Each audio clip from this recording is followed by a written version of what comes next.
مفتی صاحب یہ بھی بڑا مطلب مسائل سوالات ایسے ہیں کہ واقعی پوچھتے ہوئے بھی مجھے سوچنا پڑتا ہے. اچھا سوال یہ ہے کہ محرم الحرام میں نکاح کرنے کا شرعی حکم کیا ہے؟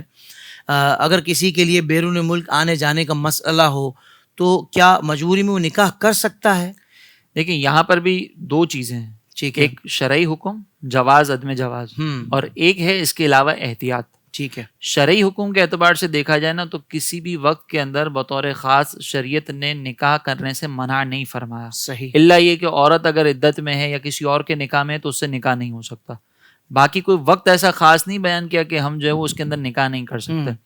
تو لہٰذا نکاح اگر کوئی کرے گا وہ نکاح منعقد بھی ہو جائے گا اور اس کو ہم گناہ گار بھی نہیں کہہ سکتے. یہ تو ہو گیا شرعی حکم. اور ایک ہے احتیاط. ایک ہے کہ آپ کا اپنا جو عرف عام ہے نا اس کو دیکھنا.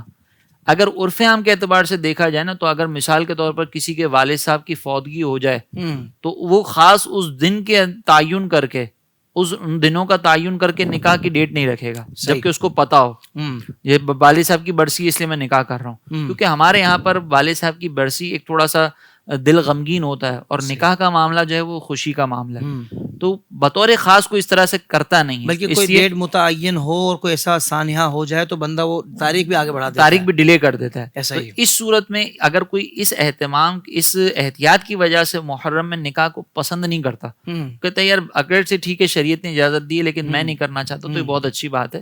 اس میں احتیاط ہی کرنی چاہیے کیونکہ اس سے فتنوں کے دروازے بھی کھل سکتے ہیں. بالکل صحیح. لیکن اب رہی بات مجبوری کی کہ مجبوری ہے, فلائٹ ہے, آنے جانے کے معاملات ہیں, یا کوئی ایسا ملک ہے کہ جہاں پر آپ نے نکاح کے لیے کوئی اپوائنٹمنٹ وغیرہ لینے پڑتے ہوں کیونکہ کورٹ وغیرہ کے اندر رجسٹریشن ہوتی ہے تو اس کی اپوائنٹمنٹ ہوتی ہیں باقاعدہ.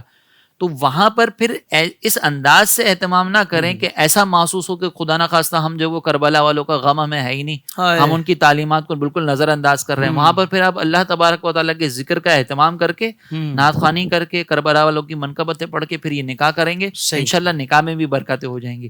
لیکن یہ اس وقت کیا جائے جب واقعی کوئی مجبوری ہو.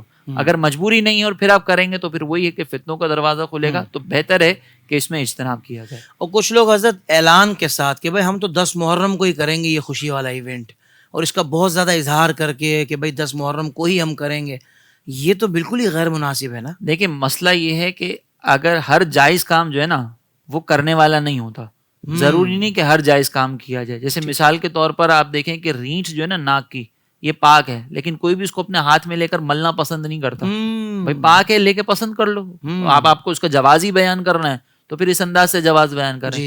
یہ مثال میں نے اس لیے دی ہے تاکہ لوگوں کو معلوم ہو کہ بعض اوقات جو چیز عوام کے اندر اچھی نہیں سمجھی جاتی نا اس کو اختیار کرنا, لوگوں کو منتشر کرنا, یہ بھی غلط ہوتا ہے. صحیح. تو بعض اوقات کوئی اگر یہ کر رہا ہے نا تو اس کے بارے میں پھر ہمیں یہ ڈاؤٹ ہونا شروع ہو جائے گا کہ کہیں یہ ان سے تو تعلق نہیں رکھتا جو آل بیت اطہار سے بغض رکھنے والے. اللہ اکبر. تو اگر کوئی اہتمام کے ساتھ ایسا کر رہا ہے کیونکہ پھر یہ اس طرف توجہ جائے گی. صحیح. اسی لیے یہ بھی انداز اختیار نہ کیا جائے, اعتدال اس میں اختیار کرنا ضروری ہے.